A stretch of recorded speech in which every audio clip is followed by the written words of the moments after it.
नमस्कार दोस्तों। आज की कहानी का शीर्षक है दुनिया का सबसे अनमोल रतन। ये प्रेमचंद जी द्वारा लिखी गई है। दिलफिगार एक कटीले पेड़ के नीचे दामन चौक किए बैठा हुआ खून के आंसू बहा रहा था। वह सौंदर्य की देवी यानी मलका दिलफरेब का सच्चा और जान देने वाला प्रेमी था। उन प्रेमियों में नहीं जो इत्र फुलेल में बसकर और शानदार कपड़ों में सजकर आशिक के वेश में माशूकियत का दम भरते हैं, बल्कि उन सीधे साधे भोले भाले फिदाइयों में जो जंगल और पहाड़ों से सर टकराते हैं और फरियाद मचाते फिरते हैं। दिलफरेब ने उससे कहा था कि अगर तू मेरा सच्चा प्रेमी है तो जा और दुनिया की सबसे अनमोल चीज़ लेकर मेरे दरबार में आ, तब मैं तुझे अपनी गुलामी में कबूल करूंगी। अगर तुझे वह चीज़ न मिले तो खबरदार इधर रुख न करना, वरना सूली पर खिंचवा दूंगी। दिलफिगार को अपनी भावनाओं के प्रदर्शन का, शिकवे शिकायत का, प्रेमिका के सौंदर्य दर्शन का तनिक भी अवसर न दिया गया।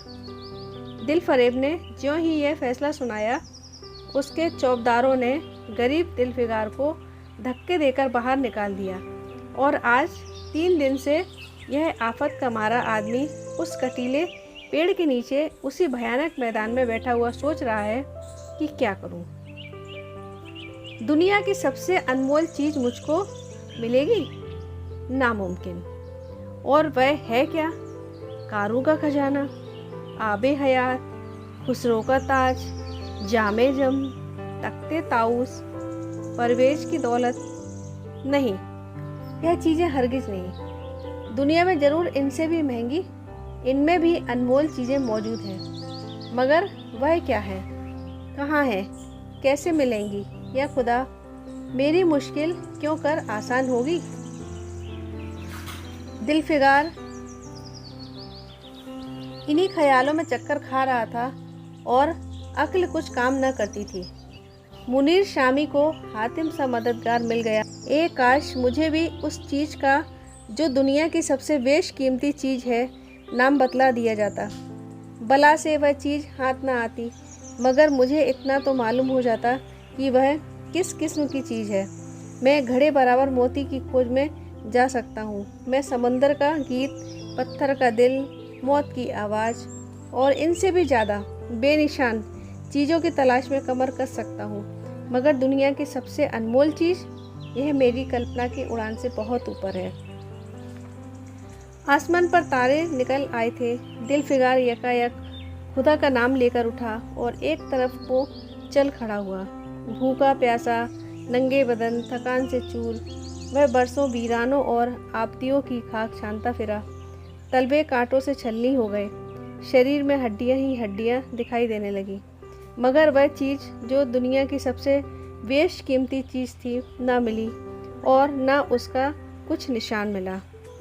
एक रोज़ वह भूला भटकता एक मैदान में जा निकला, जहाँ हजारों आदमी गोल बांधे खड़े थे।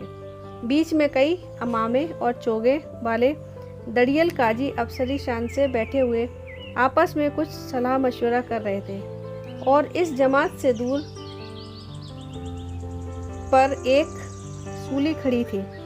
दिलफिगार कुछ तो कमजोरी की वजह से और कुछ यहाँ की कैफियत देखने के इरादे से ठिठक गया।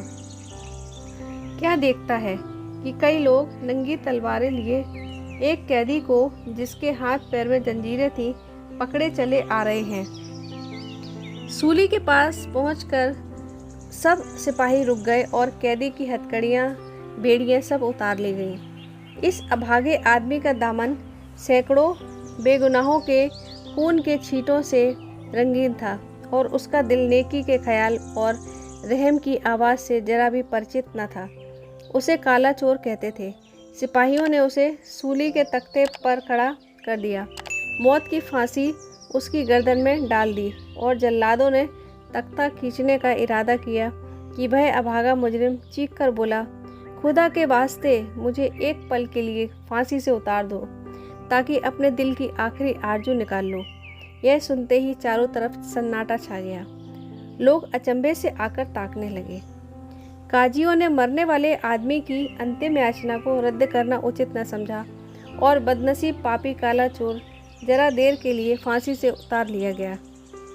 इसी भीड़ में एक खूबसूरत भोला भाला लड़का एक छड़ी पर सवार होकर अपने पैरों पर उछल उछल कर फर्जी घोड़ा दौड़ा रहा था और अपनी सादगी की दुनिया में ऐसा मगन था जैसे वह इस वक्त सचमुच किसी अरबी घोड़े का शहसवार है। उसका चेहरा उस सच्ची खुशी से कमल की तरह खिला हुआ था जो चंद दिनों के लिए बचपन ही में हासिल होती है और जिसकी याद मरते दम तक नहीं भूलती। उसका दिल अभी तक पाप की गर्द और धूल से अछूता था और मासूमियत उसे अपनी गोद में खिला रही थी। बदनसीब काला चोर फांसी से उतरा, हजारों आंखें उस पर गड़ी हुई थी। वह उस लड़के के पास आया और उसे गोद में उठाकर प्यार करने लगा। उसे इस वक्त वह ज़माना याद आया जब वह खुद ऐसा ही भोला भाला, ऐसा ही खुश व खुर्रम और दुनिया की गंदगियों से ऐसा ही पाक साफ था। माँ गोदियों में खिलाती थी, बाप बलाएं लेता था और सारा कुनबा जान न्योछावर करता था। आह, काले चोर के दिल पर इस वक्त बीते हुए दिनों की याद का इतना असर हुआ कि उसकी आंखों से जिन्होंने दम तोड़ती हुई लाशों को तड़पते देखा और न झपकी, आंसू का एक कतरा टपक पड़ा। दिलफिगार ने लपक कर उस अनमोल मोती को हाथ में ले लिया और उसके दिल ने कहा, बेशक यह दुनिया की सबसे अनमोल चीज़ है जिस पर तख्ते ताउस, जामे जम, आबे हयात और ज़रे परवेज़ सब न्योछावर हैं। इस ख्याल से खुश होता कामयाबी की उम्मीद में सरमस्त दिलफिगार अपनी माशूका दिलफरेब के शहर मीनो सवात को चला, मगर जो जो मंजिलें तय होती जाती थी उसका दिल बैठा जाता था कि कहीं उस चीज़ की जिसे मैं दुनिया की सबसे बेशकीमती चीज़ समझता हूँ दिलफरेब की आंखों में कदर ना हुई तो मैं फांसी पर चढ़ा दिया जाऊँगा और इस दुनिया से नामुराद जाऊँगा। लेकिन जो हो सो हो, अब तो किस्मत आजमाई है। आखिरकार पहाड़ और दरिया तय करके शहर मीनो सवाद में आ पहुँचा और दिलफरेब की ड्योढ़ी पर जाकर विनती की कि थकान से टूटा हुआ दिलफिगार खुदा के फजल से हुक्म की तामील करके आया है और आपके कदम चूमना चाहता है। दिलफरेब ने फ़ौरन उसे अपने पास बुला भेजा और एक सुनहरे पर्दे की ओट से फरमाइश की कि वह अनमोल चीज़ पेश करो। दिलफिगार ने आशा और भय की एक विचित्र मनस्थिति में वह बूंद पेश की और उसकी सारी कैफियत बहुत पुअस्सर लफ्ज़ों में बयान की।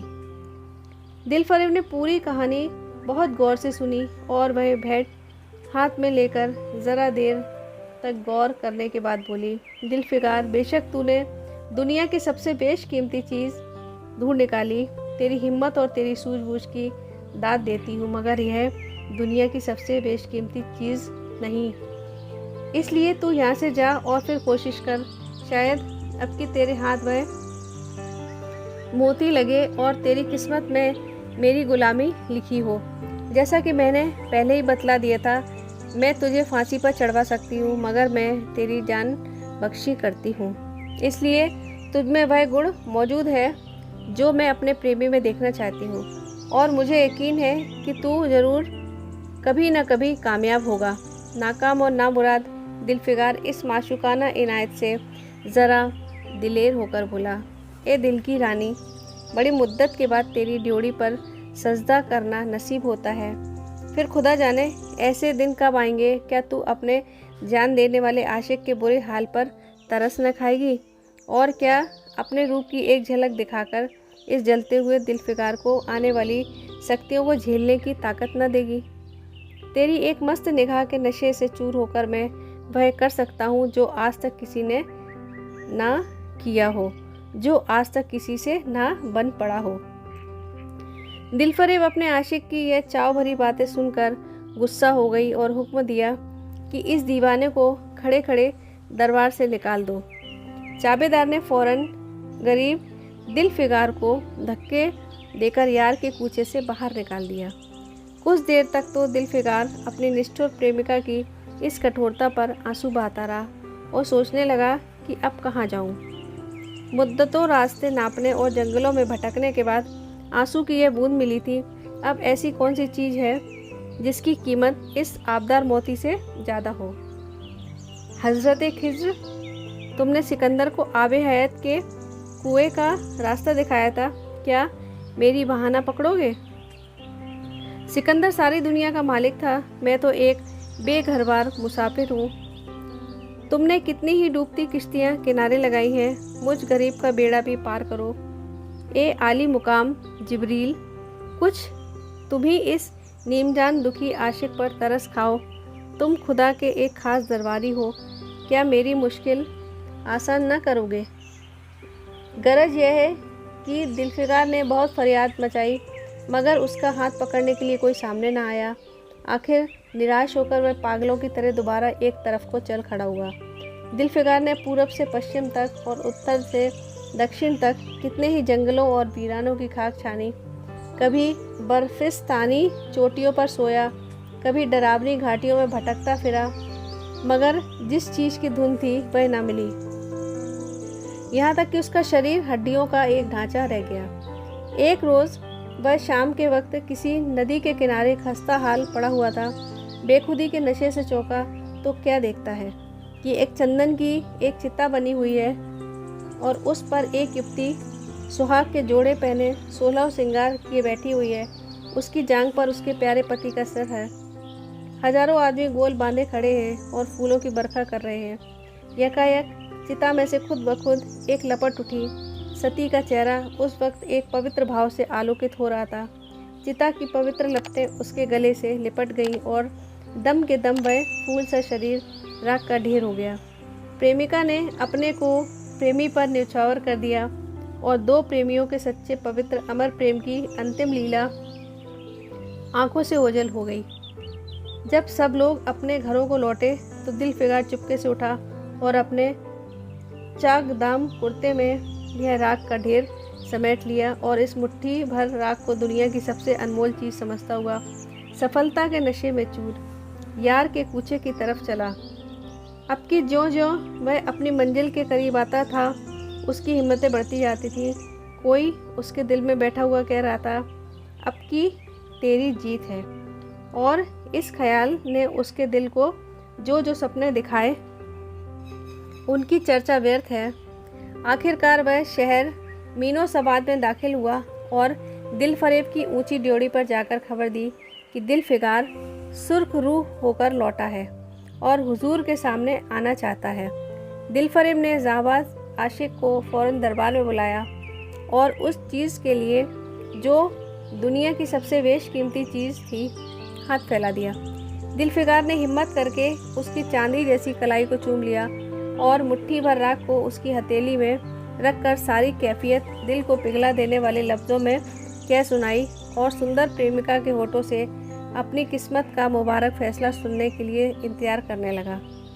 दिलफरेब ने उस मुट्ठी भर राख को आंखों से लगा लिया और कुछ देर तक विचारों के सागर में डूबे रहने के बाद बोली, ए जान निछावर करने वाले आशिक दिलफिगार, बेशक यह राख जो तू लाया है, जिसमें लोहे को सोना कर देने की सिफत है, दुनिया की बहुत बेशकीमत चीज़ है और मैं सच्चे दिल से तेरी एहसानमंद हूँ कि तूने ऐसी अनमोल भेंट मुझे दी। मगर दुनिया में इससे भी ज़्यादा अनमोल कोई चीज़ है, जा उसे तलाश कर और तब मेरे पास आ। मैं तहे दिल से दुआ करती हूँ कि खुदा तुझे कामयाब करे। यह कहकर वह सुनहरे पर्दे से बाहर आई और माशूकाना अदा से अपने रूप का जलवा दिखाकर फिर नज़रों से ओझल हो गई।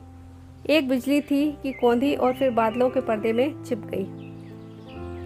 अभी दिलफिगार के होश आवास ठिकाने पर ना आने पाए थे कि चौबदार ने मुलामियत से उसका हाथ पकड़कर यार के कूचे से उसको निकाल दिया और फिर तीसरी बार वह प्रेम का पुजारी निराशा के अथाह समुंदर में गोता खाने लगा।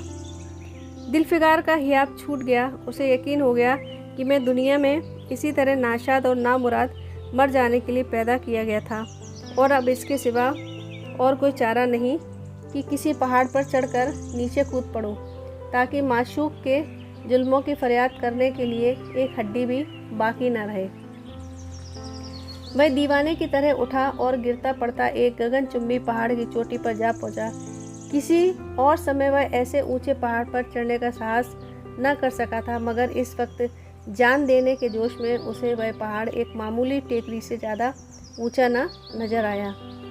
करीब था कि वह नीचे कूद पड़े कि तभी हरे कपड़े पहने हुए और हरा अमामा बांधे एक बुजुर्ग एक हाथ में तस्बीह और दूसरे हाथ में लाठी लिए बरामद हुए और हिम्मत बढ़ाने वाले स्वर में बोले, दिलफिगार, नादान दिलफिगार, यह क्या बुज़दिलों जैसी हरकत है? तू मोहब्बत का दावा करता है और तुझे इतनी भी खबर नहीं कि मजबूत इरादा मोहब्बत के रास्ते की पहली मंजिल है। मर्द बन और यूँ हिम्मत न हार। पूरब की तरफ एक देश है जिसका नाम हिंदुस्तान है, वहाँ जा, तेरी आरज़ू पूरी होगी। यह कहकर हजरत खिज्र गायब हो गए। दिलफिगार ने शुक्रिया की नमाज अदा की और ताज़ा हौसले, ताज़ा जोश और अलौकिक सहायता का सहारा पाकर खुश खुश पहाड़ से उतरा और हिंदुस्तान की तरफ चल पड़ा। मुद्दतों तक कांटे से भरे हुए जंगलों, आग बरसाने वाले रेगिस्तानों, कठिन घाटियों और अलंग पर्वतों को तय करने के बाद दिलफिगार हिंद की पाक सरजमीन में दाखिल हुआ और एक ठंडे पानी के सोते में सफ़र की तकलीफ़ें धोकर थकान के मारे नदी के किनारे लेट गया। शाम होते होते वह एक चटियल मैदान में जा पहुंचा, जहां बेशुमार अधमरी और बेजान लाशें बिना कफन के पड़ी हुई थी। चील, कौवे और वहशी दरिंदे मरे पड़े थे और सारा मैदान खून से लाल हो रहा था। यह डरावना दृश्य देखते ही दिलफिगार का जी दहल गया। या खुदा, किस मुसीबत में जान फंसी। मरने वालों का करहाना, सिसकना और एड़ियाँ रगड़ कर जान देना, दरिंदों का हड्डियों को नोचना और गोश्त के लोथड़ों को लेकर भागना, ऐसे हौलनाक सीन दिलफिगार ने कभी ना देखा था। यकायक उसे ख्याल आया, यह लड़ाई का मैदान है और यह लाशें सूरमा सिपाहियों की हैं। इतने में करीब से करहाने की आवाज़ आई। दिलफिगार ने उस तरफ देखा तो एक लंबा गड़ा आदमी, जिसका मर्दाना चेहरा जान निकलने की कमजोरी से पीला हो गया है, जमीन पर सर झुकाए पड़ा हुआ है। सीने से खून का फव्वारा जारी है, मगर आबदार तलवार की मूठ पंजे से अलग नहीं हुई। दिलफिगार ने एक चीथड़ा लेकर घाव के मुंह पर रख दिया ताकि खून रुक जाए और बोला, ए जवा मर्द, तू कौन है? जवा मर्द ने यह सुनकर आंखें खोली और वीरों की तरह बोला, क्या तू नहीं जानता मैं कौन हूँ? क्या तूने आज इस तलवार की काट नहीं देखी? मैं अपनी माँ का बेटा और भारत का सपूत हूँ। यह कहते कहते उसकी त्योरियों पर बल पड़ गए। पीला चेहरा गुस्से से लाल हो गया और आबदार शमशीर फिर अपना जौहर दिखाने के लिए चमक उठी। दिलफिगार समझ गया कि यह इस वक्त मुझे दुश्मन समझ रहा है। नरमी से बोला, ए जवां मर्द, मैं तेरा दुश्मन नहीं हूँ। अपने वतन से निकला हुआ एक गरीब मुसाफिर हूँ। इधर भूला भटकता आ निकला। बजाय मेहरबानी मुझसे यहाँ की कुल कैफियत बयान कर। यह सुनते ही घायल सिपाही बहुत मीठे स्वर में बोला, अगर तू मुसाफिर है तो आ मेरे खून से तर पहलू में बैठ जा, क्योंकि यही 2 अंगुल ज़मीन है जो मेरे पास बाकी रह गई है और जो मौत के सिवाय कोई नहीं छीन सकता। अफसोस है कि तू यहाँ ऐसे वक्त में आया जब हम तेरा आतिथ्य सत्कार करने के योग्य नहीं।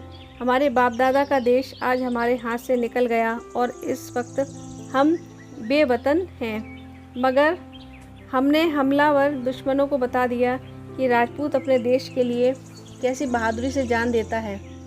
यह आसपास जो लाशें तू देख रहा है, यह उन लोगों की है जो इस तलवार के घाट उतरे हैं। और गोया मैं बेवतन हूँ, मगर गनीमत है कि दुश्मन की ज़मीन पर मर रहा हूँ। सीने के घाव से चीथड़ा निकालकर क्या तूने यह मरहम रख दिया? खून निकलने दे, इसे रोकने से क्या फ़ायदा? क्या मैं अपने ही देश में गुलामी करने के लिए जिंदा रहूं? नहीं, ऐसी ज़िंदगी से मर जाना अच्छा। इससे अच्छी मौत मुमकिन नहीं। जवां मर्द की आवाज़ मध्यम हो गई, अंग ढीले पड़ गए। खून इतना ज़्यादा बहा कि खुद ब खुद बंद हो गया। रह रहकर एक आध बूंद टपक पड़ता था।